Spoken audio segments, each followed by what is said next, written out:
So we'll take now screenshot it and then say 3, 2, 1, smile. Okay, one more time, 3, 2, 1, smile. Alright, so this one again is a continuation of our discussion of the homogeneous differential equation. So let me share to you my presentation.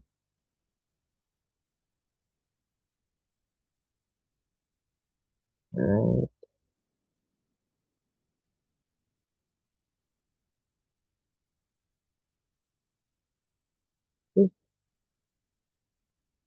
So this one, our topic is, yeah, it's a continuation of the homogeneous differential equation. But this one, it has a condition where we call it auxiliary equation with distinct roots. So this one is not really that the same with the process that we had discussed yesterday. So ang discussion natin yesterday, we do uh, we do first the simplified equation, right? And then we we have to know what's the M and N, tama? And then we apply the rules, yung ating kung saan mas simpler, di ba? And then right after that, we try to use the SOV or yung separation of variables. Then right after separation of variables, we integrate the equation and then we will find the constant C. Tama? Ganun yung kanyang process sa homogeneous differential equation na uh, without distinct roots. So dito naman, we have auxiliary equation with distinct roots. So ito yung ating general formula or ito yung formula na dapat makita natin sa ating problems. So we have a sub 0 b raised to n y over dxn plus a1 b raised to n minus 1 y over dxn raised to negative 1 plus up until the n numbers of exponent. So it can be written down as in the form of y equals to emx, wherein fd is your equation, fdy equal to 0, your y is yung e to the mx. And then if we are going to combine all in all, we can derive on this specific answer. Okay? So, wherein yung C1, C2, C3 natin are arbitrary constant. And our main target only is to get the roots. Okay? Okay, to get the roots of the equation. Okay? So, later maintindihan natin siya kung meron na tayong example. Okay? So, example number 1. Have you noticed something on the equation? Kahapon, yung equation natin are like this. X squared dy plus x plus y dx equals to 0. Anong na-notice niyo, guys? What did you notice? Okay. So, ano notice natin, kahapon, different yung kanilang orders. Okay. They don't have the same order. So, ang definition natin dapat dito, di ba dapat same yung ano natin, same yung ating orders. Pero ito naman, ah, iba-iba. Okay? Iba-iba yung kanyang terms. Kung napansin ninyo. Dito naman sa homogeneous na with distinct roots, auxiliary equation, kung mapansin ninyo, may sinusunod siya na sequence. Tama? 3, 2, 1, 0. Pansin niyo guys? And going back dito sa ating general equation, kung napansin ninyo, ito na yun. Yan na yun siya. So, ito yung a sub 0. This one is a sub 0. Okay? And this one is bn raised to 1. Pansin nyo guys. And this, the other equation sa baba is dx raised to n. Ayan yung siya guys. So, ang A0 ninyo diyan is, this one is n. Yung A0 nyo diyan is 1. Okay, napansin niyo? How about the next one? This is your A1. Okay. The other one is your D raised to n minus 1, 1. So n minus 1, your n here is 3. Original equation is 3. Then minus 1, kaya naging 2. And so on. So napansin niya, nakita niya yung ano. Also on the lower part, so we have dx n raised to 1. So from 3, naging 2. Then naging 1, then 0. Okay? Is it clear? So pag ganito yung nakita natin sa equation, directly, it's an auxiliary equation with distinct roots. So, iba yung process ng pagsosolve natin for this. Okay? So, naintindihan? Sige. So, first is, kailangan uh, gawin natin is to make this one transform into this. Okay? Yung FD natin, this one. Differential operator natin. So, how do we get the equation? So, simply, tingnan lang natin yung kanyang exponent sa taas. Di ba 3?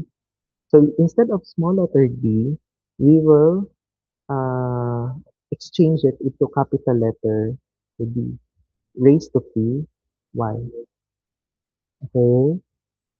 Then, the rest will follow. So, minus 4, capital D squared plus dy plus 6y equals to 0. Yan, that's the first step. So, nasundan? Okay. What's next? We have to, I'm sorry, may y pa pala dito. We have to factor out the y. Okay, so that's d cubed minus 4d squared plus d plus 6. Factor out natin yung y equals to 0. Take note that this equation, ito na yun. Diba? Ito na yun siya. Nakuha. So, yung y natin, ito, and this one is your FD. This is your y. So, nakuha ba guys? Alright. So, next step is, kailangan natin i-change yung FD into FM. Okay? Yung FD, FM. So, instead of capital letter D, gawin natin siyang M raised to 3 minus 4M squared plus N plus 6 equals to 0.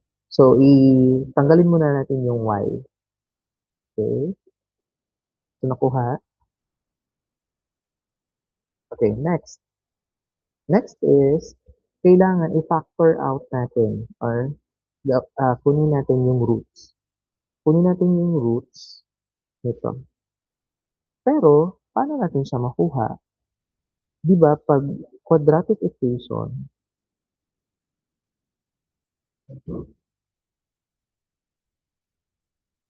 ano ang mga ways natin or methods natin para makuha natin yung mga roots? Pag quadratic equation, we can do factoring. Ano yung factoring, sir? Di ba, for example, you have x squared plus 2x plus 1. Ano yung factor nito?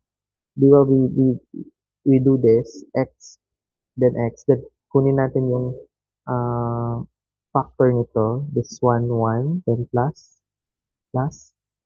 So, equate natin 0, that's x equals to negative 1, and x equals to negative 1. Ganun tayo mag-factor, or factoring na method. What's the other method? We have quadratic formula. Ano yung quadratic formula natin? Di ba may memorize na yun before? We have x equals to minus b plus minus square root of, ano, b squared minus 4ac all over 2a. Tama ba?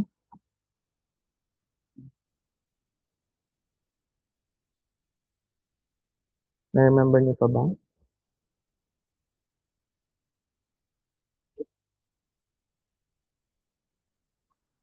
Remember niyo pa, guys? Okay, so we're in ito. This will be your A, your B, and your C. Tapos substitute nyo na lang dito sa equation. Tama? To get the roots of the equation. Ngayon, dito, kung napansin ninyo, raised to 3. Okay lang sana kung quadratic equation kasi we can perform factoring or quadratic formula.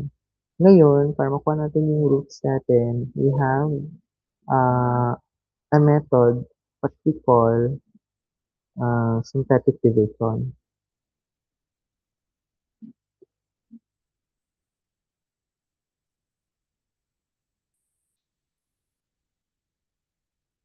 Okay. Kung ma-remember nyo pa, ito yung baliktad na pag-divide. Yung parang ganito. Do you remember that one? During your high school, synthetic division. Baliktad yung pag-divide. Yung baliktad yung pang-divide natin. Okay, so we'll go down here. So copy muna natin. We have equation m cubed minus 4m squared. Okay, 4m squared plus and plus 6 plus to 0. Okay, so first is, kunin natin yung kanyang this one and this one. Yung pinakadulo-dulo. This one is our Q and this is our P. Wherein, ito yung mga factors. Okay, factors. Ito din factor. Ngayon, anong factors ng P natin? Ano yung coefficient ng M3 natin? That is 1. Tama? Tama ba, guys? Ano yung factor ng P natin? 6. Tama? Ngayon, we will have P over Q. My question now is, ano yung mga factors natin to get 1? Ano yung mga factors natin to get 1? 1 times 1 lang, di ba? 1 times 1 and negative 1 times negative 1. That's positive 1. So, simply, we can say that your Q has only a factor of plus minus 1. Okay? It could be 1 times 1 or negative 1 times negative 1. So that's yielding a 1. How about ang 6 natin? Ano yung mga factors ng 6 natin? How can we get 6? We can have 1 times 6, tama? That's equal to 6. How about 2? 2 times 3, that is 6. Ano pa? Meron pa ba? Meron pa ba tayong factors ng 6?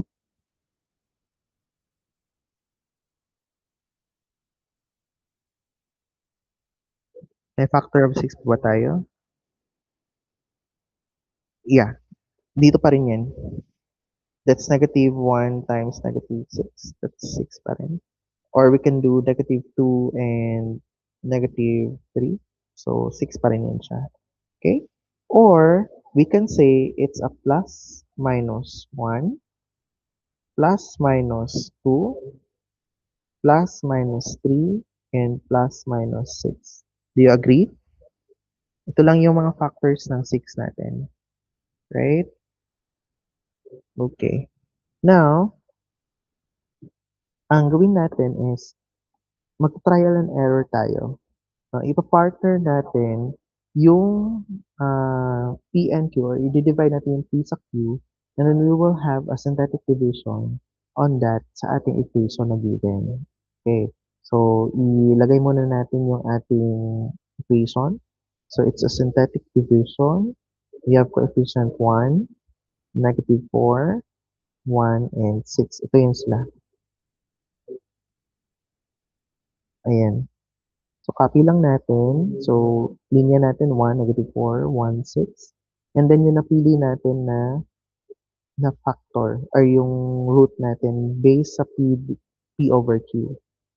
Okay? So, try natin na i-partner si 1. So, positive 1 divided by 1. And that is 1. Tama? So, 1, positive 1 divided by 1, that's equivalent to 1. So, yan muna yung i-test natin. Okay, nasabayan ba? Okay, ilagay natin siya doon sa loob ng box. Okay? Ngayon, plus natin siya. Bring down 1.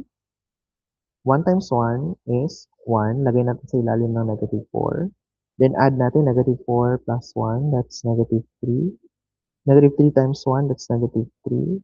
Okay, bring down 2. -2 times 1, that's -2. And that's equivalent to 4. Okay.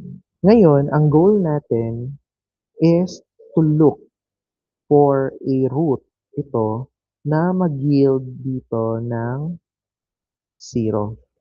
Since this one or ang last digit mo is hindi 0, therefore we cannot include 1 as our root. Okay? So invalid na tong 1. So what's next? Hanapin na naman natin yung isang version niya which is si 1 divided by negative. So si 1 divided by -1 na naman tayo. Tama? So let's have a -1. Okay, 1, -4, 1, 6. Then 1, -1, -5, 5, 6. This one is -6. Okay, so 6 plus -6, that's 0. Okay, so ito, tama ito siya guys. This is correct. Okay, therefore, your -1 here is your M1, which is -1.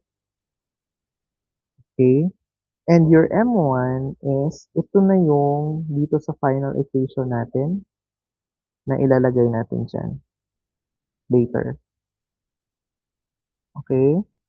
Sige, makita niyo yung beauty niya after pag makuha na natin. So that's our M1. How about our M2 and M3? Since tatlo yung ano natin hinahanap, kasi 3 yung ating exponent. So tatlo yung ating M na kukunin. So M1, M2, and M3. We already have our M1. Ngayon, ito na naman yung gagamitin natin na equation. So instead of writing it as m raised to 3, bawasan natin siya. That would be 1 times m raised to 2. Ito naman is -5, okay, m raised to 1 or m. And then, baba natin ang plus 6 equal to 0. Ngayon, ito na naman ang kukunan natin ng ating factor. Nakuha? Okay. Now, ano yung factor natin sa 6? We have 3 and 2. 3 times 2, right? Ngayon, ano ang i-multiply natin or ano dapat ang polarity ni 3 and 2 para magkaroon sila ng 6 na answer? That's all negative, tama? That's m, -3, and -2. Okay? Equate natin sa 0. So, m minus 3 equals to 0. M minus 2 equals to 0. Okay? So, lagay natin dito. We have m2 equals to 3. M3 equals to 2. So, ito na yung other m na mga values natin. So, therefore, yung factors natin is m1 equals to -1, m2, 3, m3, 2. Okay, tatlo na yung m natin. So, now, ang gawin natin is to, what? To substitute. No? Substitute natin dito sa ating equation. Okay, now, our final answer must be y equals to, okay, y equals to c1 e to the, yung m1 natin is -1, negative x, okay, times natin sa x, plus c2 e to the, m2 natin is 3x, plus, okay, m3 c3 natin is 2x. Okay, and this will be our final answer. Okay, so hindi tayo nag-integrate, tama? Hindi din tayo nag-derive. Okay, so we only did is a simple mathematics. So, nakuha ba guys?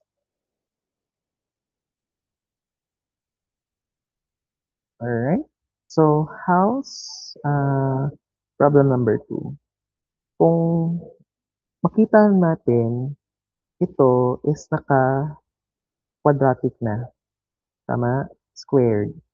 So, simply, gawin natin siyang m squared plus 2m minus 3 equals to 0. Hanapin lang natin yung factors niya. Ano yung factors ng ating, ano yung factors ng 3? That's 3 and 1. Tama? Ano yung i-multiply natin? Ano yung mga polarity ni 3 at saka 1 para magkaroon tayo ng negative 3? Pwedeng negative 3 times 1 or 3 times negative 1. Tama? Tama ba guys? Ngayon, saan dito sa dalawa, kung i-add natin sila, kung i-add na naman natin sila, saan yung mag-yield ng answer na positive 2? This one is negative 2, tama? This one will yield a negative 2 answer. The other one is a positive 2. Ito positive 2. So, saan ang piliin natin? Ito. Okay? So, that's 3 minus 1. Nakuha? Okay? Now, equate natin siya sa 0. The other one is 0. So, your M1 is negative 3. Your M2 now is 1. Then, substitute natin sa may answer natin. Y equals to C1 e to the negative 3x plus C2 e to the x. So, ito na yung answer.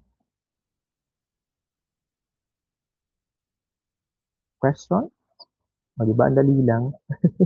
It's not the same with the homogeneous DE kahapon.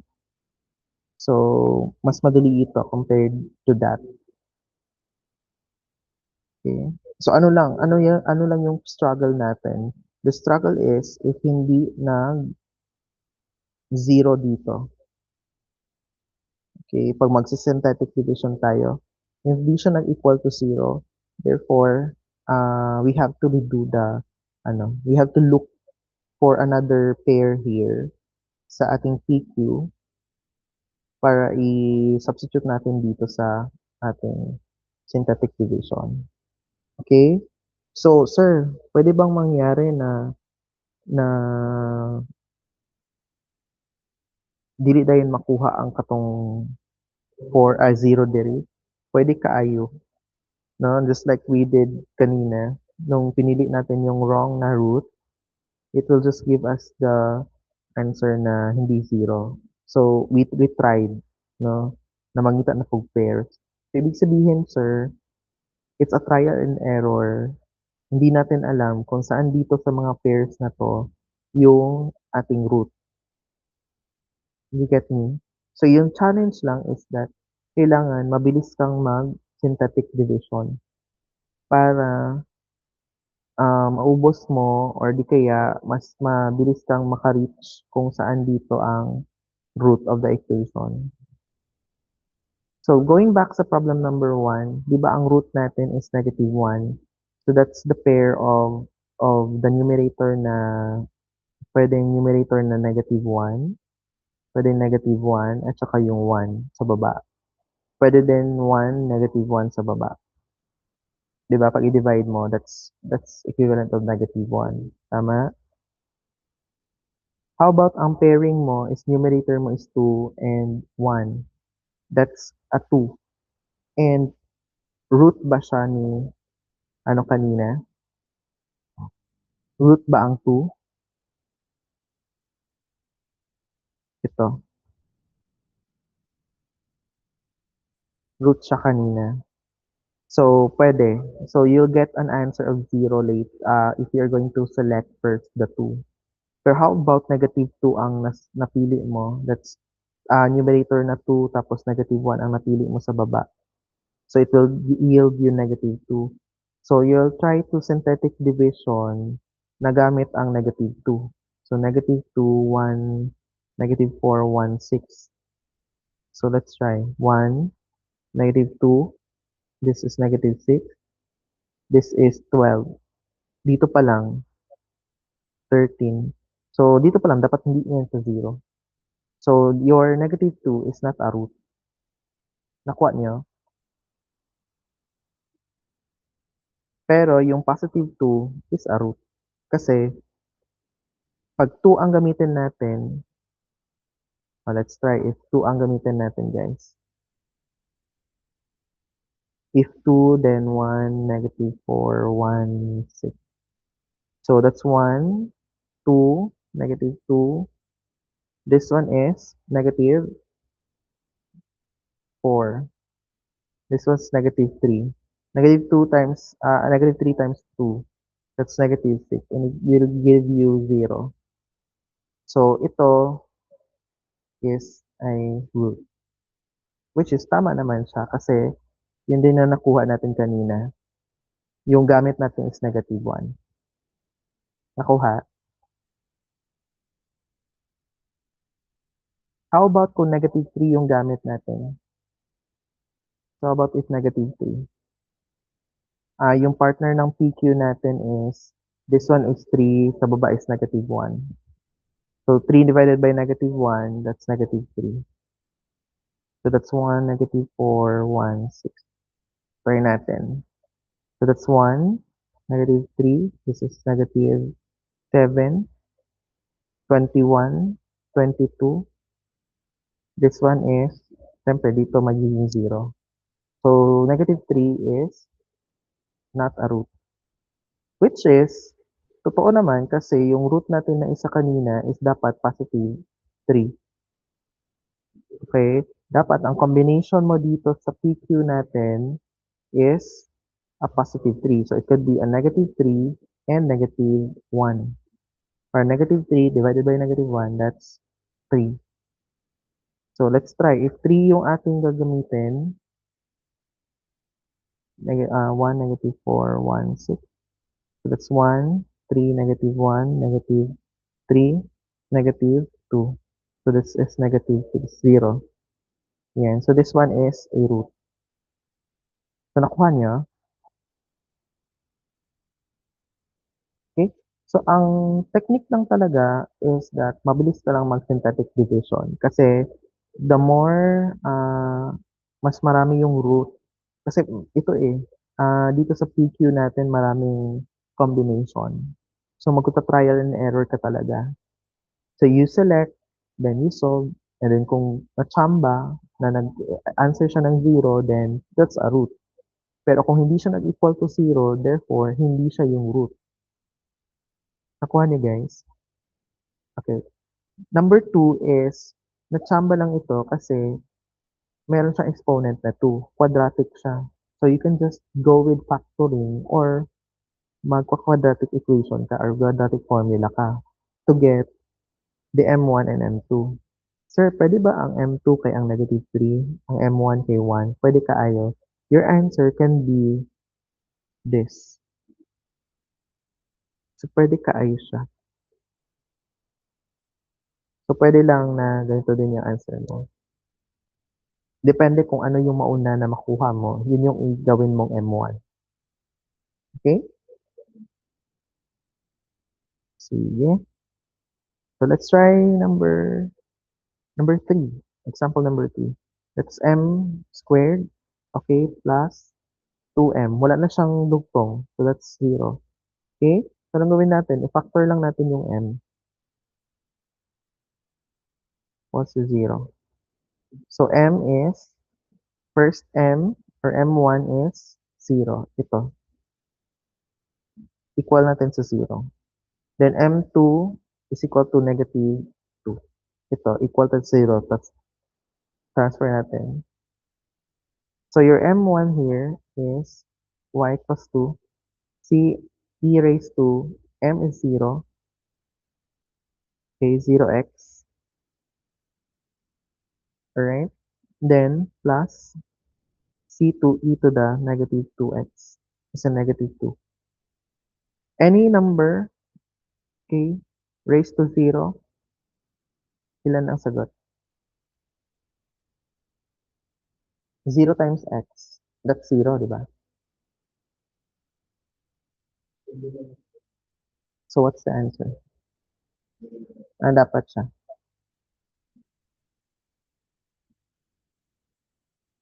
That's e raised to 0. Y equals to c1 e raised to 0 plus c2 e to the 2x. Any number raised to 0 will be equivalent to 1. So, this one will become 1. Okay? So, this one is 1. So, ang matira na lang is C1 plus C2 e to the negative 2x. So, this is the answer. Okay? O, di ba madali lang? Okay? So, what's next? Problem number 4. So, problem number 4, we have m cubed plus 6m squared plus 11m plus 6 equals to 0. Okay? So, magsa-synthetic division na naman tayo. But we have to look for the factors of Q and P. So, parang same pa rin kanina, no? So, we have P over Q. Ano yung mga factors ng P natin? That's 3 and 2. Tama? So, plus 1, plus 2, plus 3. How about the other one? That's 1. Plus minus 1 lang. Okay? What do you want to try first? So, synthetic division natin. Let's copy natin yung 1, 6, 11, and 6. Anong pwede nating i-pair muna? Recommend kayo. Pwedeng 1 divided by 1, 2 divided by 1, 3 divided by 1, pwede din vice versa, negative values of that. So ano? Let's try 2. So kung 2, that's the combination, it's either a combination of negative 2 over negative 1 or 2 over 1. So PQ natin dito. Okay? So 2 over 1. So that's 2. So baba natin yung 1 times 2. That is 8. This is 16. Okay? This is 27. So 27 times 1, definitely it will not be equal to 0. Tama ba, guys?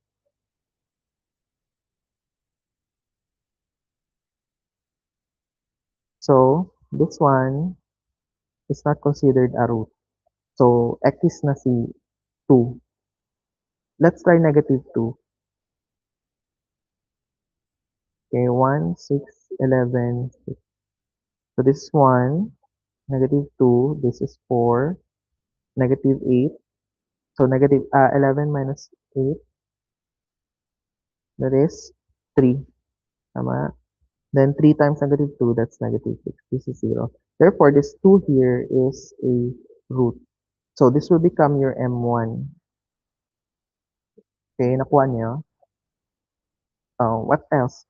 Dito naman tayo kasi nag-zero na 'to, ito na ngayon yung gagamitin natin na bagong equation. So that would be m squared plus 4m plus 3 equals to 0. Ngayon, i-factoring na lang natin siya. Ano yung i-multiply natin sa 3? So that's 3 times 1, tama? All positive. Para pag i-add natin ang dalawa, it will become 4 positive. So same, no? Same plus and plus 1 and plus 3. So we have m2 equivalent to negative 1 and m3 equivalent to negative 3. Okay, so our equation will become y equals to c1 e to the m1 natin is negative 2x plus c2 e to the negative x, okay, plus c3 e to the negative 3x. So ito na yung sagot. Matic. Okay, amazing. So paano kung nag-start ka ng 3? May 3 ba dito? Ayan oh. Walang factor na 3 as you can see. Ayan, 'di ba? So therefore, ang ibigay sa'yo ng 3 is not equal to 0 din. So maghintay ka pa, hinayan nimo siya og solve tanan. 1, negative 1, 2, negative 2, 3, negative 3. So pila ka synthetic division pa imong himuon, guys? 1, negative 1, negative 2, 2, negative 3, 3. So 2, 4, 6 ka synthetic division, guys.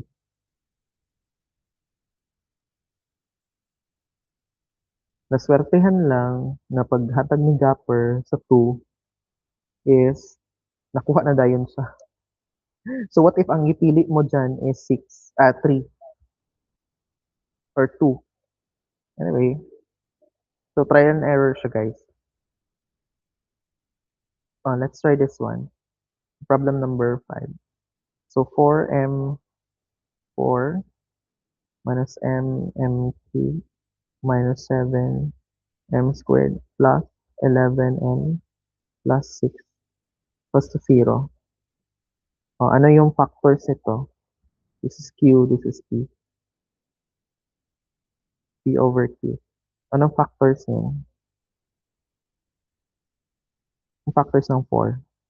Plus 1, plus 2, plus minus 4. Yan lang, no? Okay, how about sa 6? Yung kanina, plus 1, plus 2, plus 3, plus minus 3. Tingnan nyo ang combination, guys. Ano yung mga combination natin?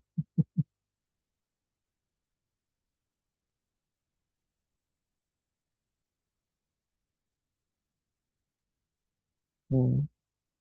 Ano yung mga possible na combination? Pwedeng 1, 2, 4, 1, 2, 3, or pwede din mag-fraction. What if 4 and 3 imong gipili? 4 third. So, pwede po. So, give me a number na daling dyan sa P over Q. So, that's 4, negative 8, negative 7, 11, and 6. Anong gamitin natin based dyan sa PQ natin?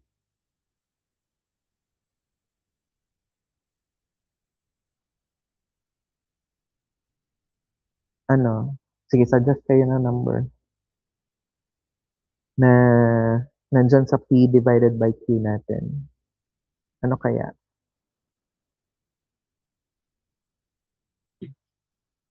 Just try 1. 1 divided by 1. So, positive 1. So, that's 4. We have here 4, negative 4, negative 4. Okay. And then we have negative 7 plus negative 4. 11. Negative 11. So, negative 11. This one is 0. This one is 0, 0. Ay, 0, 6.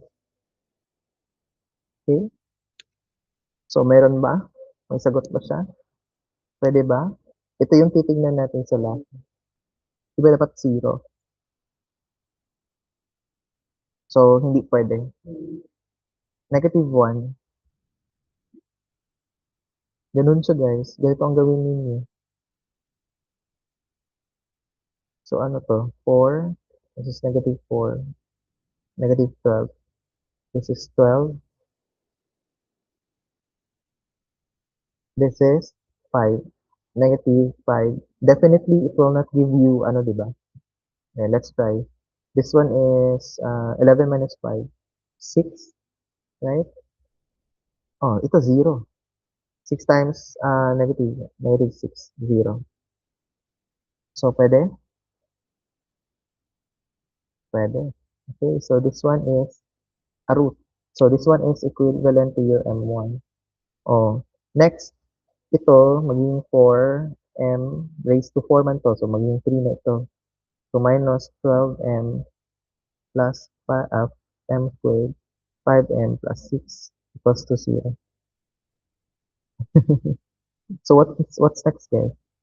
Mag-factor ka na naman, guys. Ano ang PQ dito? Ayan. So, same pa rin dun sa unahan. Ito. Tama? So, let's have 4, negative 12, 5, and 6. Ano yung synthetic division natin dyan? Based doon sa ano natin. Kasi same lang naman sila. 4 and 6. 6 ang PQ natin. So, wala namang nagbago. Ano? Let's try 2. Pwede ba 2? So, 4, 8. This one is how much? 4, negative 4. Tama? Then, negative 4 times 2, it's negative 8. This one is negative 3, negative 6, 0. Okay, hala, perfect. This one is RMK. Okay, naiintindihan? Okay, what's next? Ito na yung bago natin. 4M squared minus 4M minus 3 equals to 0. How can we get the roots of this? O, iba-iba ang kanyang ano, iba-iba ang kanyang coefficient. So, meron tayo, take note, meron tayo dito. We can apply the quadratic equation, di ba? We have x equal to negative b plus minus square root of b squared minus 4ac all over 2a. This one is our a. This one is our b. This one is our c. Okay, so x1 is negative b. So, negative b, negative 4. Okay, plus muna na yung unahin natin. Square root of, okay, b squared. Negative 4 squared minus 4. A natin is 4 times c, negative 3. All over 2a. A natin is 4. Okay? Then the other one is minus x2. So, negative here, minus 4. This one is minus na. Negative 4 squared minus 4ac.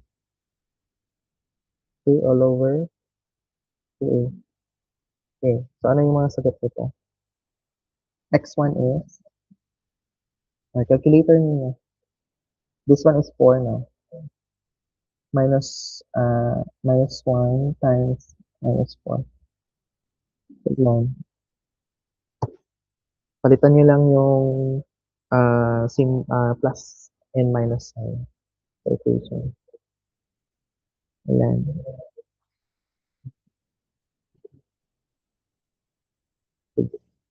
Calculator nyo guys.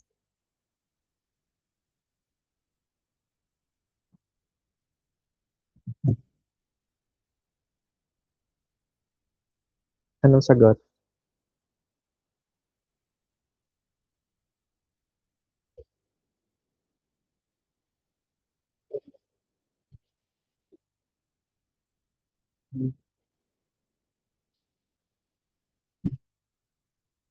Ilan? That's 3/2. Ang x1 is 3/2. You're going to input that one on your calculator. Okay, so the other one is minus. So you have negative 1/2.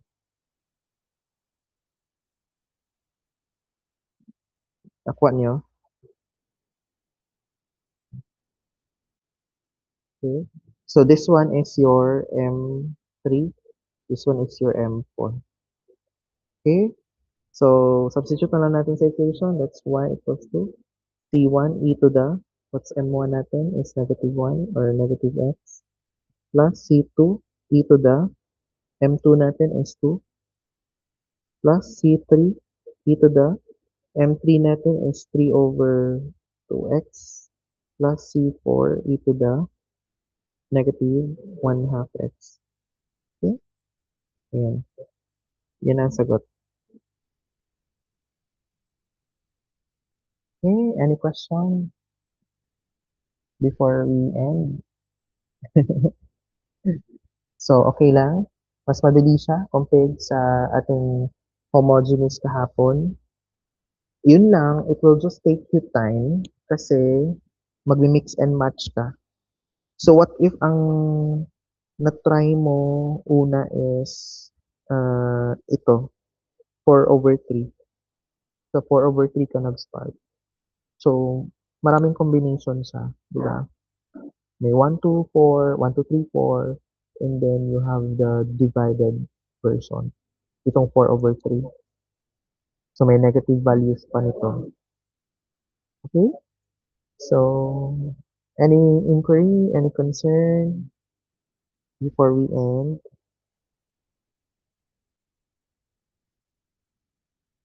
Any concern before we end? Wala naman. I guess, naintindihan nyo.